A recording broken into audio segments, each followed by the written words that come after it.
As someone who's successfully founded multiple businesses, I cannot overstate how important it is to have a single source of truth for your business, for inventory, for revenue, and on and on. There's an amazing tool called NetSuite that can help you do just that. Visit netsuite.com/SPI to download their KPI checklist for free and support this podcast. If you do find yourself buried in manual work or struggling to have a clear picture of your business, you should know 3 numbers: 37,000, 25, and 1. 37,000, that's the number of businesses which have upgraded to NetSuite by Oracle. Number 25, well, NetSuite turns 25 years old this year. That's 25 years of helping businesses do more with less, close their books in days, not weeks, and drive down costs. And the number 1, because your business is one of a kind. So you get a customized solution for all of your KPIs in one efficient system with one source of truth. Manage risk, get reliable forecasts, and improve margins. Everything you need to grow all in one place. And right now, download NetSuite's popular KPI checklist designed to give you consistently excellent performance absolutely free at netsuite.com/SPI. That's netsuite.com/SPI to get your own KPI checklist. netsuite.com/SPI. There's a better way to create a website, a professional, crisp website you'll be proud to publish, and it just takes seconds. This is all thanks to Hostinger's AI website generator. I recently took this for a test drive, even shared this on my YouTube channel. It was mind-blowing. Not just how quick you can build a website, but with the AI, how great it actually can write copy for you. You can use the AI logo maker. Plus, it got it up in no time, and it looks good. Absolutely mind-blowing. So if you want to build a website, go to Hostinger, because they're a top, highly rated global web hosting platform. And all you have to do to build a website is just answer 3 questions and let the AI do all the work for you. You can build as many web pages as you need without knowing how to code a single line of anything. They have great support too. That was one thing that I had a problem with another host back in the day. Hostinger has 24/7 support and a library of video guides. And here's the thing. You can do this for less than $3 a month, including a free domain name. That is crazy. So create a live website now at hostinger.com/SPI. And listeners of this podcast, you can enter SPI for 10% off your order and a free domain name. HOSTINGER.com/SPI and use the code SPI for 10% off and a free domain name. Give it a spin. You're about to listen to the last episode of Season 1 of Flops, an SPI podcast run by my team featuring an interview with Dr. Samuel West of the Museum of Failure. Yes, there is a Museum of Failure, and it's fun, it's fascinating chat in which West talks about his museum and why changing the conversation around failure is important for entrepreneurs. And that's exactly why we created Flop. So check it out. And if you like what you hear, please go listen to all 8 episodes of Season 1 of Flops featuring many SPI Pro members, which offers learning opportunities and insights from major failures. I hope you enjoy. The Ford Edsel, Olestra, the Nike Magneto, Roland's TB303 synthesizer. What do they all have in common? Find out today on Flops.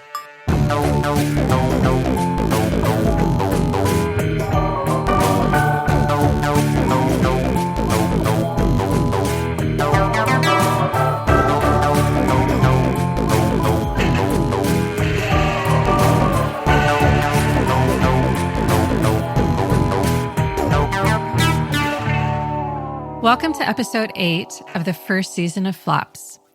This is kind of a bittersweet episode because we've come to the end of season 1 of this podcast. Yeah, it's kind of a sad day. But thankfully, we have a pretty fun interview to round out the season. Yes, we are both talking to Dr. Samuel West, who is the founder of something called the Museum of, wait for it, Failure, which is a home for failed products of many kinds, from consumer electronics devices to food products to even surgical tools to you name it. Yeah, you can learn more and see the museum's collection at museumoffailure.com. You know, we stumbled across the museum and Dr. West when we were doing research for the show, and we just thought we have to have this guy on the show. And It just meant a lot to us to find someone who appreciates the importance of sharing and learning from our failures. Yes, and laughing at them as well when it's appropriate to do so. So fire up your browser, head on over to museumoffailure.com and go ahead and gawk at some terrible product decisions, including some that flopped just, because of bad timing or marketing, all while you listen to our wide-ranging interview with Dr. Samuel West.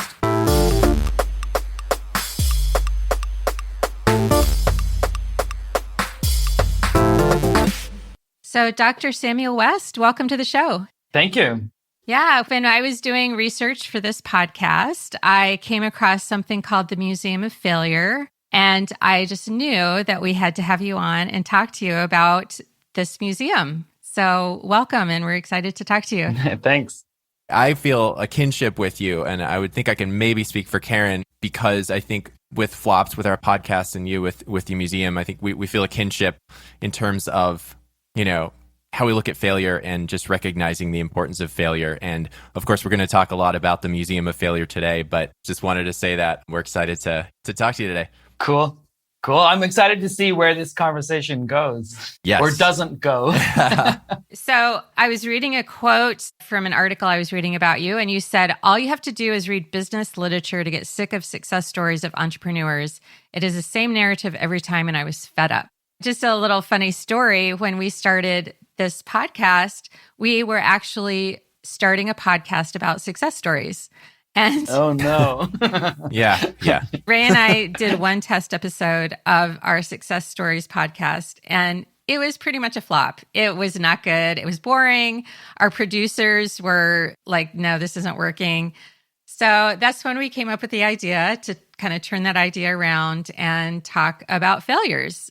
Can I add something right there? Yeah, definitely. The authors of an awesome book titled The Other F Word came out, 5-6 years ago. They tell a similar story. Like, yeah, we were writing a book about successful entrepreneurs and startups and blah, blah, blah. And then they finished the book and they realized that the whole book was about accepting and learning from failure. They're like, oh, so we just changed the title. Just change the title. So you're not the only ones who've gone down that lane. Yes. For some reason, failure stories are much more interesting than success stories. Success is boring. It really is. I mean, it's great, but it's kind of boring. Yeah. So why don't you start out by telling us a little bit about yourself, where you're from, and kind of your career and background. Half American, half Icelandic, married to a Finnish woman who forces me to live in Sweden. You're just hitting all the Nordic Scandinavian countries, right? Yeah. From my window, I can see Denmark. So I guess I've got all the countries there. And professionally, I mean, my background is as a clinical psychologist. That's what I worked with for the most of my professional life. And then about 10 years ago, I did a PhD in organizational psychology because I was kind of tired of clinical stuff. And the research was focused on how organizations can create a climate for innovation by being more accepting of failure through experimentation and exploration. That's where Museum of Failure was also born. So was there a point where you realized that failure was really interesting and that's what you wanted to focus your work and your research on? Or did it just kind of happen slowly? A long answer to that would be, I mean, as a clinical psychologist, you're not really interested in, nobody comes and says, I want to pay you a lot of money and sit here and tell you how good my life is. That has never happened. So I guess I was already sort of pre-tuned into failure being more interesting just from that perspective. And then like you guys, like we were talking about earlier, failure is more interesting than success. There's more interesting stories behind them. And what I found was just that despite the best intentions and the most conductive, awesome environments, the obstacle for innovation and for taking meaningful risks was a fear of failure. So I didn't know what to do with all that information. I wanted to do something else. And that's where Museum of Failure came from. So you were doing all this research on failure and innovation. So how did that lead up to getting the idea to start a museum? And how did that all come about? Yeah, so I don't like museums because I don't have enough attention span for museums and they're boring for the most part. I wasn't thinking specifically about a museum, but I had this epiphany at a museum in Zagreb in Croatia. And the museum is called the Museum of Broken Relationships. I was just like, oh my God, this is so awesome. You know, they have this abstract concept of relationships, the fragile nature of relationships. And how they have objects at the museum and little text. And I was just like, this is such an awesome way of communicating this abstract concept. That was the summer of 2016. I was just like, I'm opening Museum of Failure. There's no question about it. I'm opening it. So from there, it took about a year until I got it organized and got some money scraped together. Yeah. So then how did that happen? Did you like rent out a building, and how did you curate all of the items? It feels like it was yesterday, but it's actually several years ago. I got funding from the Swedish Innovation Fund to open the museum. So without that money, I could never afford to do it. I mean, I was an innovation consultant, so I had a pretty good network within Sweden. I contacted some of the cooler companies of Sweden that I had, I knew the innovation director and whatnot. And there's a lot of cool Swedish companies that are innovative and like open, etc.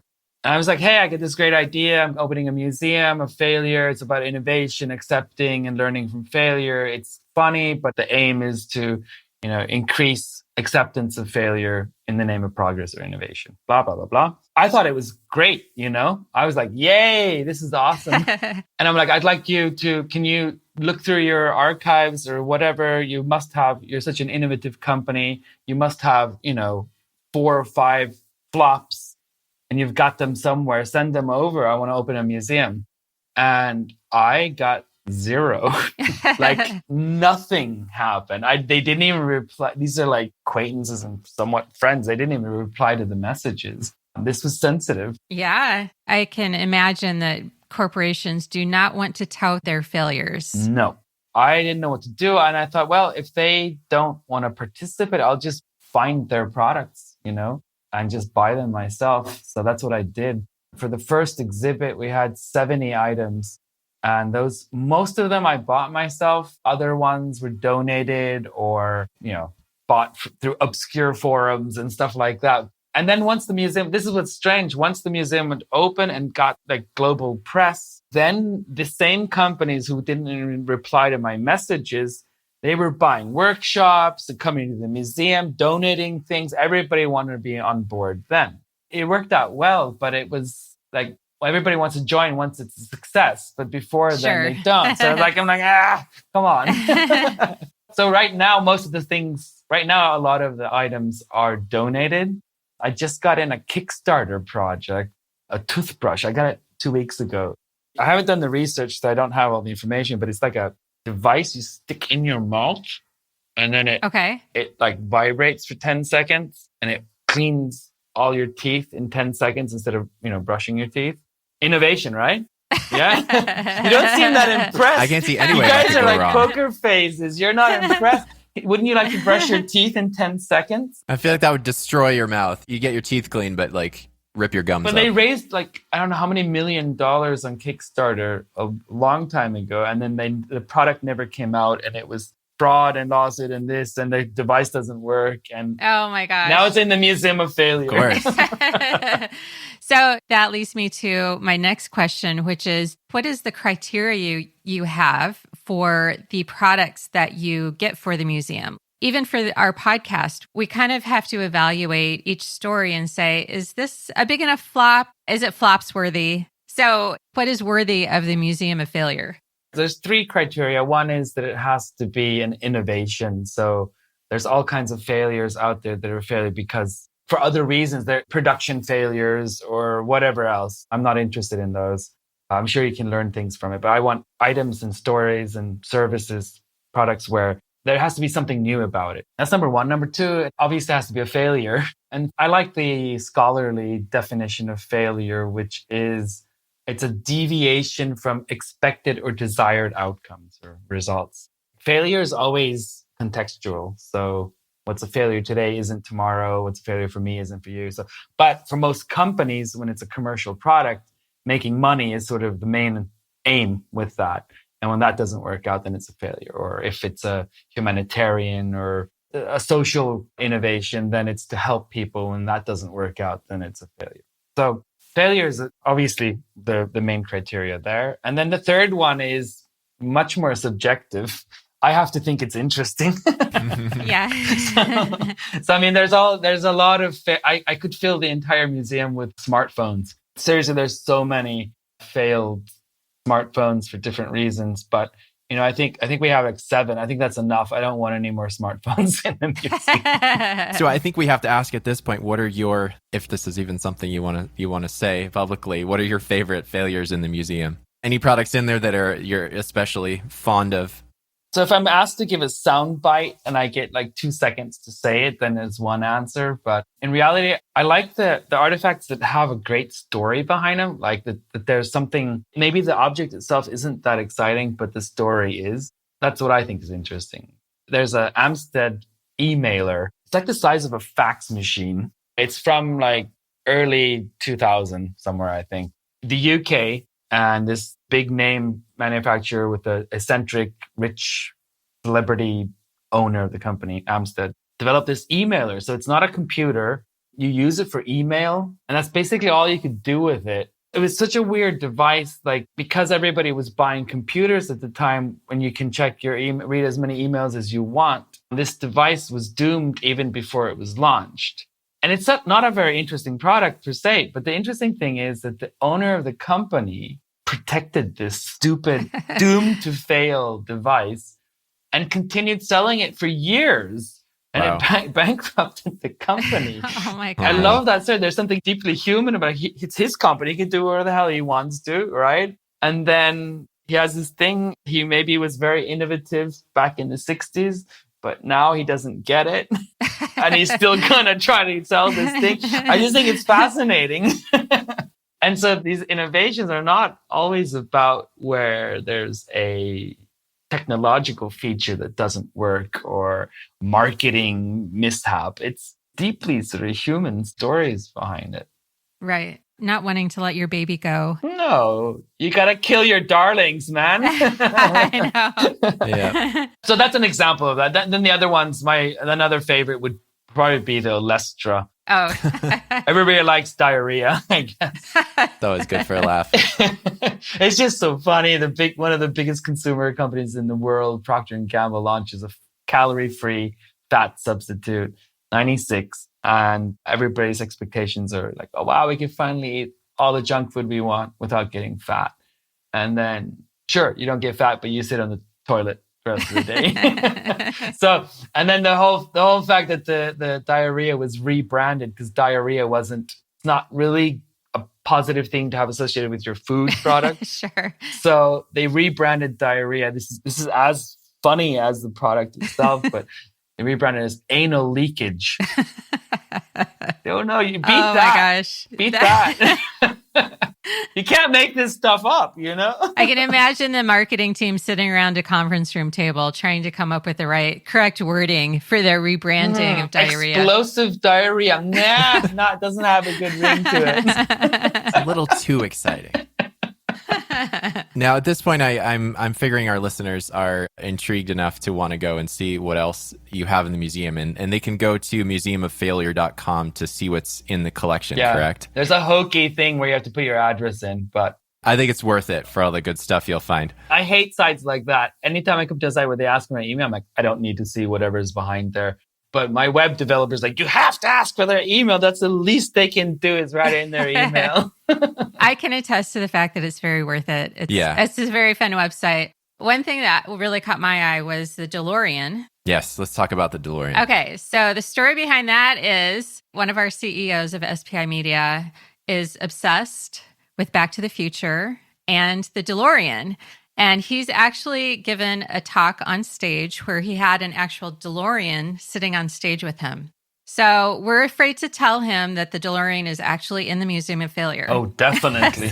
It is firmly, solidly has its place in the Museum of Failure. So tell us why the DeLorean is a failure.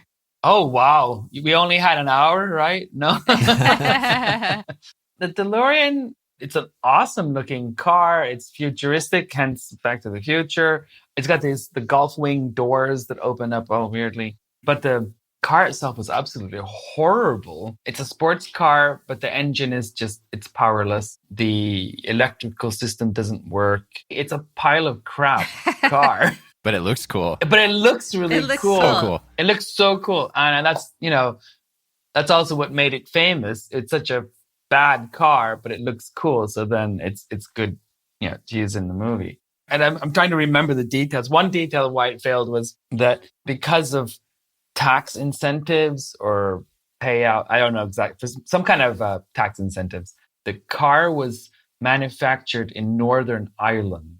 it wasn't a car factory. They made boats, ships. And so making a car in a ship factory, It floats really well. yeah, there's some problems there. And then it was the things didn't work. It was a sports car that didn't have any power. And then on top of all of this, the man himself, DeLorean, there was a scandal. He was trying to smuggle cocaine. Oh my gosh. So it didn't help his cause, So everything just sort of imploded on the DeLorean. The DeLorean's really interesting to me because it's one of those failures that you could argue is now no longer a failure because it's such a cult. Yeah. It has such cult status. Are there other objects in the museum that have kind of come around that either they failed so badly or there's something else about them that people came to appreciate, later on that now, this is not so much a failure anymore. It's become something different. Some of the things like the DeLorean are cult status because they were a failure. Like the Ford Edsel is also a failure, and it's also a collector's item. There's a doll, I think it's by Hasbro in the 60s or 70s, called Little Miss No Name. The doll that looks really sad, and it was developed to teach little girls empathy. Not boys, just little girls. No, in the set, little boys are not supposed to play with dolls in the 70s, right? Exactly. No. This is before any of this discussion was relevant. Yep. And Barbie's about consumption and looking good and all this. Little Miss No Name was the opposite. She looked like malnourished. She had a sackcloth dress. She had a hand that sticks out. That's so sad. Yeah, and she had big eyes to evoke empathy. And she had a tear in one of her eyes. Yeah, it didn't work. No girl wants to play with a sad little... Like, if you just want to offload all of your parenting into some dolls, just give them Barbie and then give them the little sad doll. But that's an example. That one is like cult. That one is super expensive from something that was a failure. And that's also like the DeLorean. I would say its success now is because of its failure. And there's like unexpected successes. The Roland 303, it's a synthesizer. It's like, if you hear the sound from this synth, you recognize in just any modern music across genres. And it was originally, it's a Japanese company, Roland, that makes synthesizers, and they launched it. Again, I can't remember the dates, but a long time ago. It was supposed to be something that solo guitar sort of, Like a keytar? Well, it's just like singer-songwriter. You're supposed to, play your guitar, and then it's a bass sort of accompanied, I don't know, something. The problem with this device was that it sounded nothing like what it was supposed to sound like. And the device is only like the little keyboard thing, but the instruction manual was twice the size. It was like so complicated to use. So the whole thing was economic. It was a total flop for the company. Rumor has it that they dumped their entire sort of like a whole shipload of these synthesizers in Tokyo Bay, sort of in the ocean outside of Tokyo. Anyway, so what happened was there was a complete failure. And then later on, some early hip hop artists found these synths in secondhand shops and stuff because nobody could use them. And they started using them without consulting the manual and created these awesome sounds, which are now iconic because of it. Yeah. So I think it's a beautiful story about how something a failure, and then it was used in another context in the wrong way, and it became a success. So I'm also curious, are there any products in the museum that, so we've talked about like the Roland 303, it was maybe just ahead of its time or people didn't know how to use it, but people came to appreciate it later. Are there any products in the museum that you feel shouldn't have failed, that, should have succeeded on the market? I'm thinking maybe of like the Betamax, which was a superior technology, right, to VHS, but I don't remember exactly why, but it obviously didn't succeed. Are there any products in the museum that kind of fit that criteria for you? That's a good question. The Betamax, if you take that example first, I mean, it had all the advantages. Sony was a bigger company than the competition. The technology of the Betamax system was superior to the competitors' VHS. They were first to market, like that's super important. But despite that, they still didn't succeed because the competitor VHS format was cheaper and collaborated with movie studios to get the content on there. Betamax should have been more successful, but it wasn't. But there's also good reasons why it wasn't. Mm-hmm. So, out of all of the products in the museum, it seems like, there are different ways that these products fail, whether it's just a failure in the product itself or the marketing or maybe the timing. Is there one of those factors that seems to be the most common as far as failure, or is it kind of just depend? There's a famous quote by Tolstoy in Anna Karenina. He writes that all happy families are alike, but every unhappy family is unhappy in their own special way. Yeah.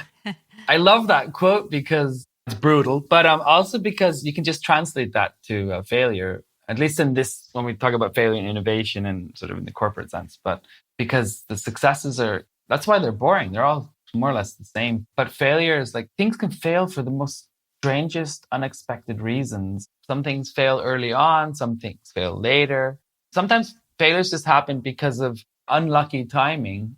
This isn't a great example, but there's I think it's a diet. It's not a pill. It's a diet candy of some sort from, I think it's like the 40s, 50s, 60s. It's an appetite suppressant. This AIDS. AIDS. Yeah. Yeah.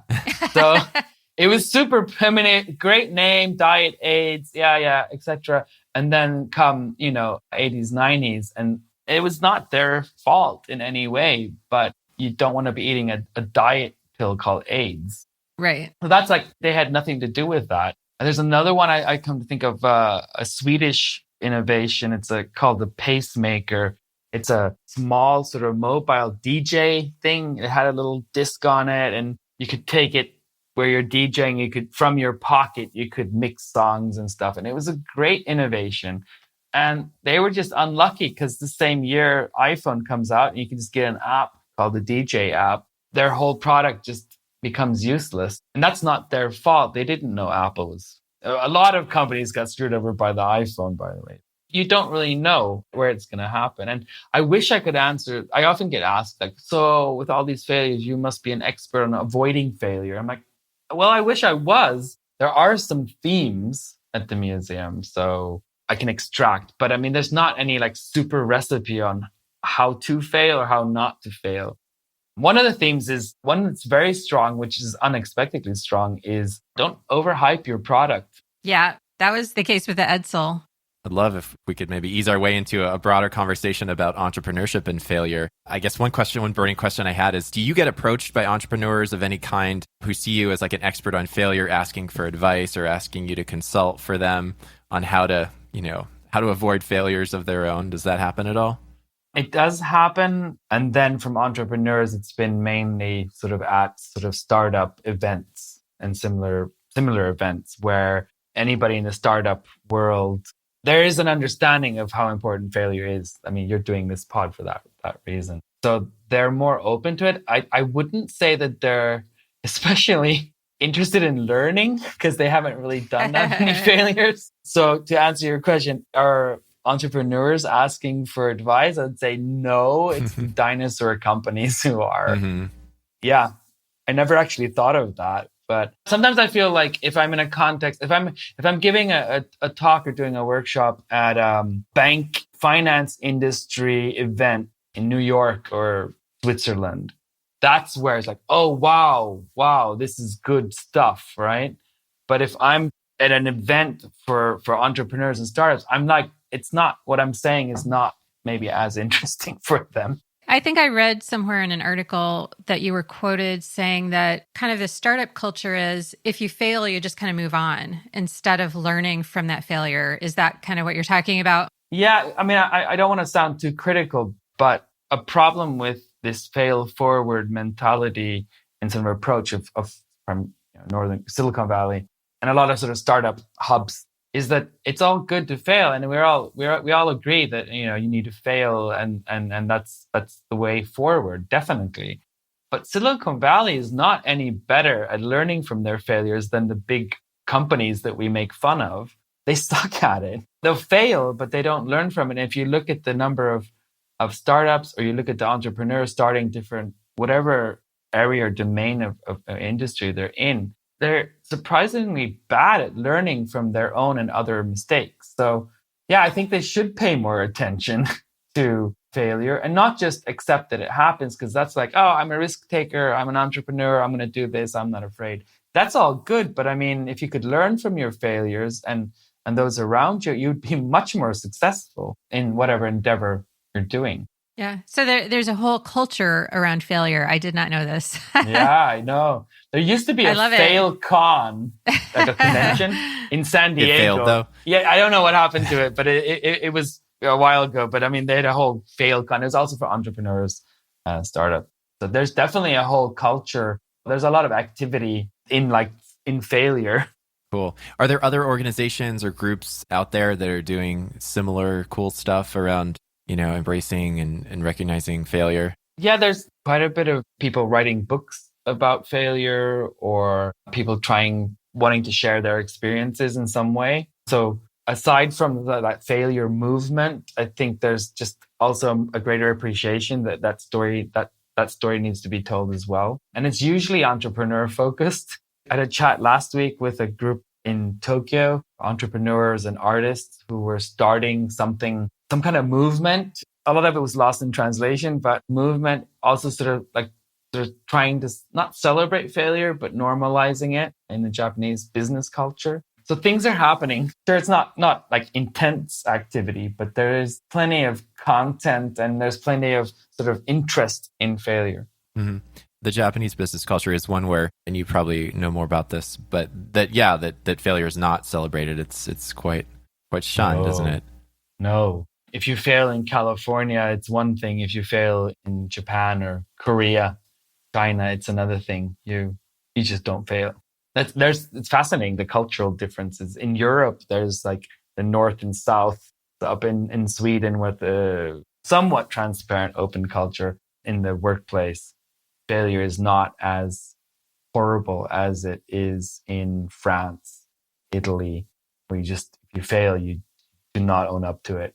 Devastating. Do you see, related to that, do you see more innovation coming out of societies or cultures that do embrace failure?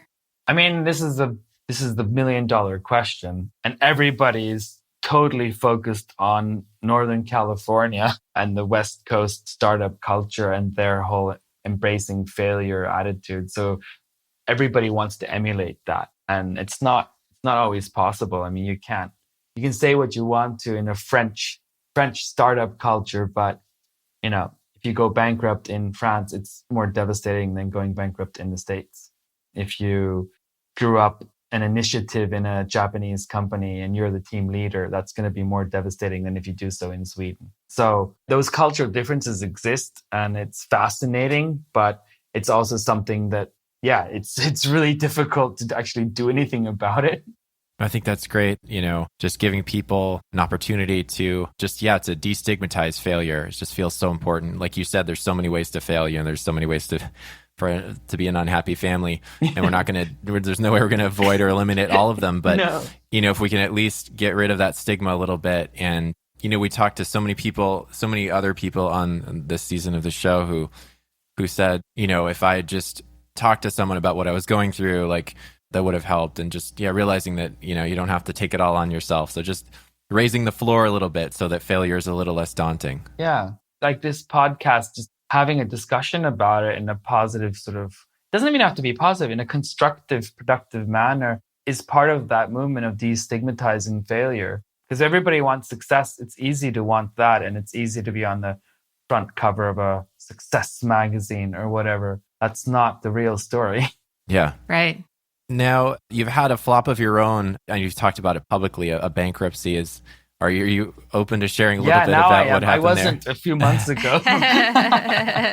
So my previous business partner sued me, claiming that he owned half of Museum of Failure. Nobody was interested in it when it was not a success. Sure. But then as soon as the New York Times and BBC's there and everything, then all of a sudden, and some money starts coming in, then, oh, hey, that was my idea. So yeah, I've got a completely different appreciation or disgust of it's a legal system and not a moral system. Yeah. Mm-hmm. Yeah. So I got that lesson and it hurt, but I've learned from that. I wish I could say like, oh yeah, and there's some great advice, but there's not. Just be really careful who you marry and who you do business with. Yeah, we've had a couple other stories this season on the podcast of business partnerships gone wrong. Yeah, So I think it'd be fascinating also because of my experience. Like there's a lot of talk in startup entrepreneur advice or content about, the idea and how to this and how that and venture cap, all the good stuff, right? But I feel that this is something that's not really, it's like mentioned, just be careful, but it's kind of interesting. Like, wait, it's more than that. This is a big reason for pain along the way. I think it deserves more attention. For sure. definitely. So I just want to go back to the museum real quick. Obviously, with COVID, a lot of businesses that had a physical presence had to close their doors. And I know the museum did or does have a physical location, right? Is it still operational? For the Museum of Failure, COVID's been horrible economically because there's zero income. I don't give any talks.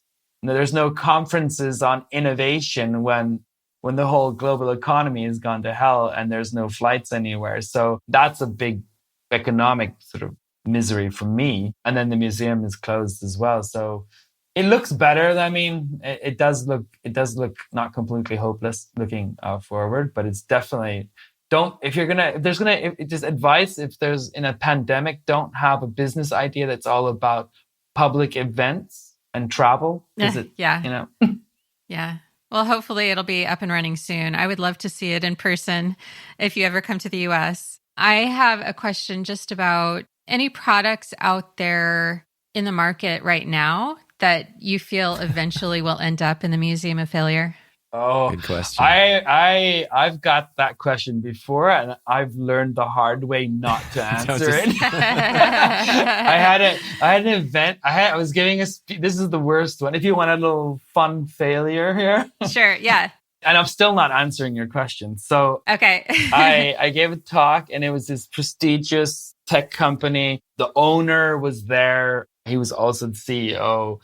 A very, very high level, prestigious company. I cannot tell you the name. And I'm there. I give my talk. Everybody loves it. Oh, wow. Yes, you're awesome. I'm like, yes. And then I get that question. Oh, no. And this is like 2007. This is 2017. And I say, I don't get the Apple Watch. I don't get it. I think it's good. Whatever. I gave my reasonings for it. And I'm like, I'm absolutely sure that we're going to have Apple Watch in the Museum of Failure in the future. And then the whole auditorium just got silent, like completely silent. So all these managers from around the globe, big shot guys and women from everywhere, they just silent. And the energy and the fun that was just there a few minutes ago was gone. Okay, thank you very much, Dr. West. Okay, get off the stage. And then the CEO and owner, his assistant came up to me and said, last year's Christmas present to all managers. Oh, no. was an Apple Watch. That's perfect. So I'm sorry. No comment. That's okay. I think that was a perfectly acceptable comment to stand in for an actual answer. Well, I just love, failure is, sometimes a really hard topic. And the stories that we have covered in this season of Flops have been really profound and really, sometimes sad. And people have lost a lot of money, but then recovered. But I also just love hearing just kind of the joy that you have in failure, like failure at some point you can laugh about it. And yes, there are some failures that, you just have to find joy and just laugh. And so I just really appreciate you telling us all about the Museum of Failure and all the stories behind it today.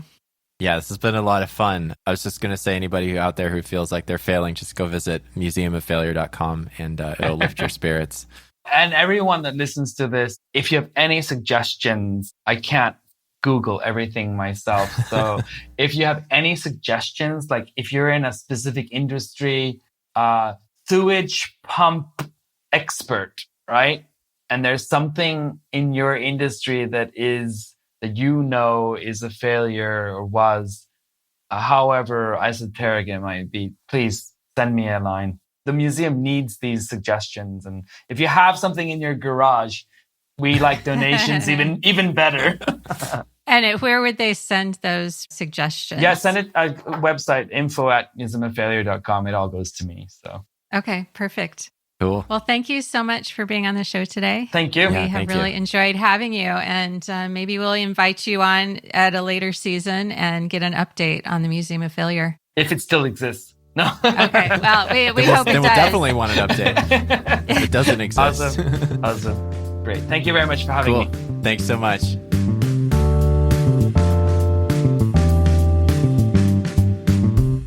So, Karen, here we are. We've come to the end of the first season of Flops. How does it feel? Oh, wow. Well, it's been quite a ride. We've talked to some amazing people who have dealt with some pretty big failures. And it's been honestly incredible to hear what some people have gone through and managed to find a way through. And in some cases, come out stronger on the other side. How about you, Ray? What are your thoughts as the season comes to an end? You know, a lot of cliches come to mind for me, but it's because they're true. It's been really inspiring to learn from, to hear from the people that we've talked to, we've interviewed, and meaningful to be a part of helping them share these stories with the world. For a lot of the folks we talked to, this was the first time they shared this story outside of their inner circle. And I also hope that our listeners have gathered some things along the way that are, that might be helpful to them as they think about how to avoid certain kinds of failure, how to, navigate failure if they're faced with a big one of their own. And yeah, talking to Dr. West was a pretty fun way to end things. We try to have some fun with failure on this show as well, as you know, if you've been following us this season. Yeah. Fun with Failure. That's another podcast title that we could use. But I agree. Learning about failure can be fun. Obviously, it can be hard, but I like how Dr. West finds joy in telling the stories of corporate and product failures. Yeah. And I'm glad that there are others out there like Dr. West who are working to destigmatize and normalize failure, because that's so important. And that's exactly why this show exists. It sure is. Okay, so every week we have a special guest join us to round out the show with a failure story of their own. And today I am very excited to welcome, to help close things out, the world's biggest Back to the Future fan, the founder and co-CEO of SPI Media, Mr. Pat Flynn. Welcome to Flops. I'm excited, Ray. Thank you for having me. Yeah, we're excited to have you.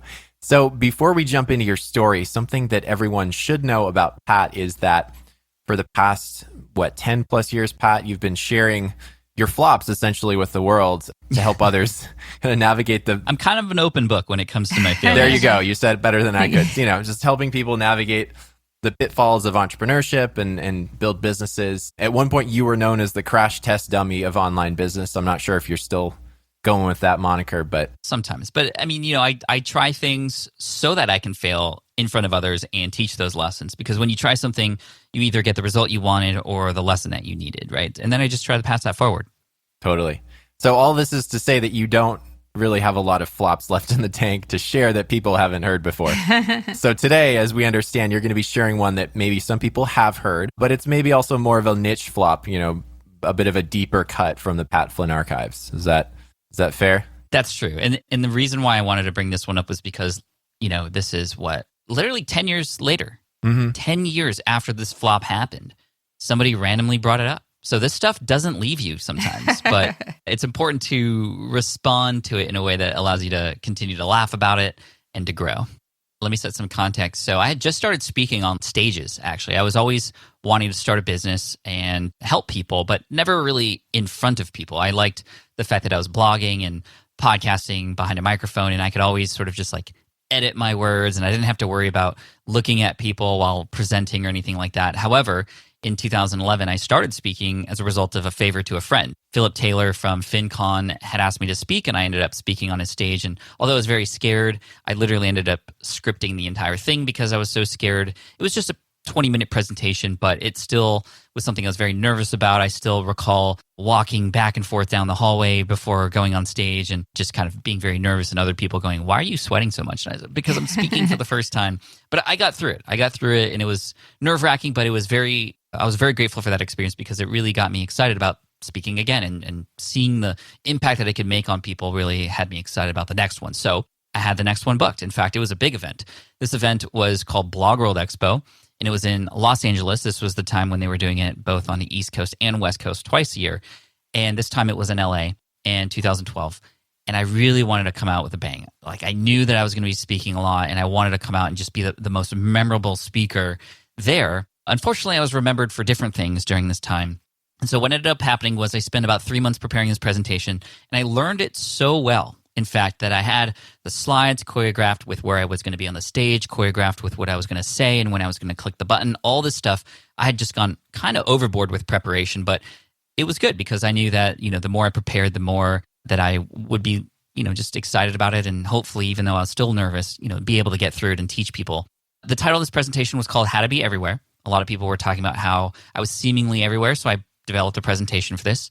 So I got there early. I got the computer set up. The guy there was like, "Okay, give me your slides and I'll put them on my computer." So we got that ready, and I started noticing hundreds of people pour in. So I started to get a little nervous, but I was also excited because this was a well thought out presentation. I was prepped, and then I started right on time, just like the way I was supposed to.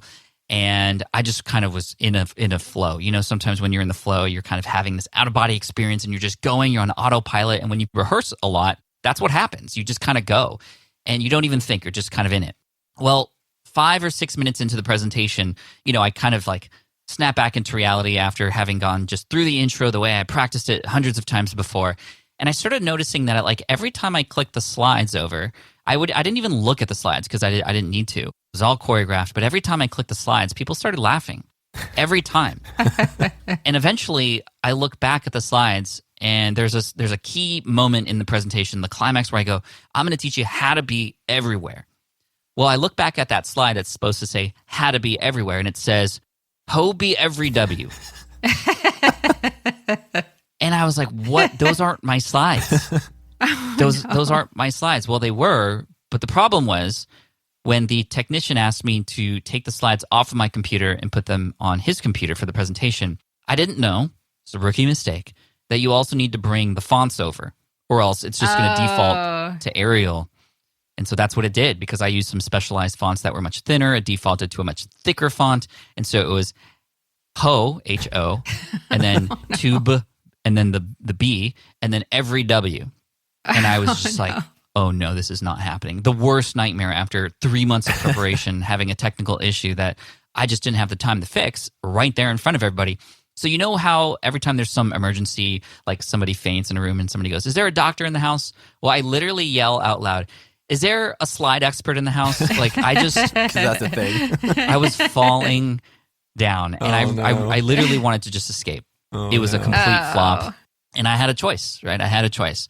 I could either just say, "You know what, I'm sorry, this is not the way it's supposed to go. You guys can leave now," and just kind of escape from it. Or I could say, "You know what, I learned everything I needed to know about this presentation. Maybe I don't even need the slides." So I just kept going. And it was funny because every time I hit the slides, I was just like, "Don't look at that, just look at me." But it was there. And I still needed it to kind of guide me in terms of what was coming next, but it just didn't make sense to anybody. And new people would come in, late, and I'd wave at them and I'd go, "Hey, don't look at the slides, they're all jacked up. Don't look at the slide." And everybody started laughing. And then, what was really interesting was I got through it, and I was a wreck. And at the end, I had a number of people come up to me and go, "You know what? I think you did that on purpose." And I said, "I would never, ever do that on purpose. Trust me." Like, I wanted to throw up. And they were like, "Well, just, I don't know. Like, it seems like you just were trying to prove how well you knew the presentation because you didn't even need the slides. And it just was a funny laugh. And it just really made it really wholesome. And like, thank you for the presentation. Like, I'll never forget it." I'm like, "Gosh, I want you to forget it, please." So many layers. Wow. But, I got through it. And I think that just speaks to, as far as a presenter, you don't need the slides. But at the same time, like, in those moments when you do flop, especially in front of people, you could either just keep going and laugh it off and get to the end and get through it, or you could run and escape and become known for that. So I'm grateful that I kept going, but I'm definitely definitely was very embarrassed. And the other funny thing was one of my friends, Cliff Ravenscraft, was recording this. He ended up, without telling me, just for fun because we're buddies, because eventually he found out that I was okay with it. He created an animated GIF of my triple take of looking back and seeing the slides. And it is still on the internet. If you look up, I think it's Pat Flynn, triple take or double take, presentation fail or something, and on Google Images, you'll see the GIF of young Pat in my moment of just putting my hands down at my sides and going, oh no. And so that was a flop, and it's a lesson, I've never made this mistake again. I got to know, what font was it that you had? What was the intended font that never made it to the screen? I think it was called Mathlete. Sounds very niche. Yeah, very niche. Like nobody would have it default on their computer. And again, nobody told me. This is one of those things that you don't know until you mess up. And now whenever I'm helping people with their presentations, I'm like, okay, first of all, your font. Like no matter what, make sure you do this if you go to this event and whatnot. And I triple check every time now, every single time. Well, that's a really good failure story. I've known you for 4.5 years or something, and this is the first time I've heard of it. So thank you for sharing your failure story. You're welcome. Yes, thank you, Pat. It's been a pleasure to have you on the show. We're glad you could join us for the first season. So yeah, that'll do it for this episode. We'll catch you on the flip side.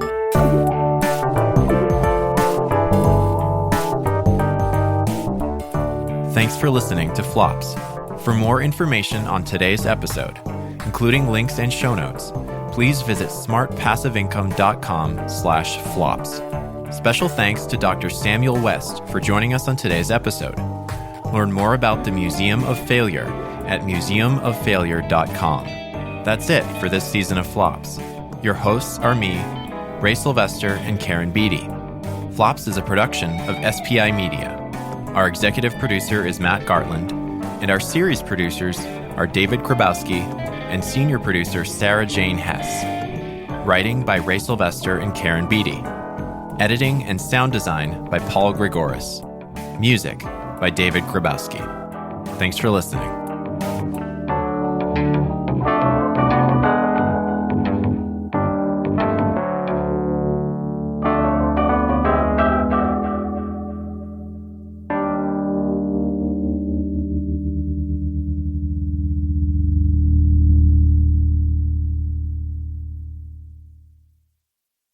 Hey, I hope you enjoyed today's episode. And if you're looking for a new podcast to add to your rotation, I highly recommend Problem Solvers, hosted by Jason Pfeiffer, who's been on the show a few times, actually. As you probably heard in the credits, both our shows are on the Entrepreneur Podcast Network. On Problem Solvers, Entrepreneur's editor-in-chief tells the stories of real founders that solved real problems in their businesses, helping listeners get through any obstacles in their own ventures. And each episode is really distinct and easy to follow, and they're bite-sized too, usually around 15 to 20 minutes. And Jason pulls each story out himself so you can avoid the same crippling problems. Matt and I were recently on the show in episode 302, and Jason recently hosted a great episode on whether anyone could be too quote-unquote curious for a traditional career. Listen to Problem Solvers right now on Apple Podcasts, Google, Spotify, or Stitcher.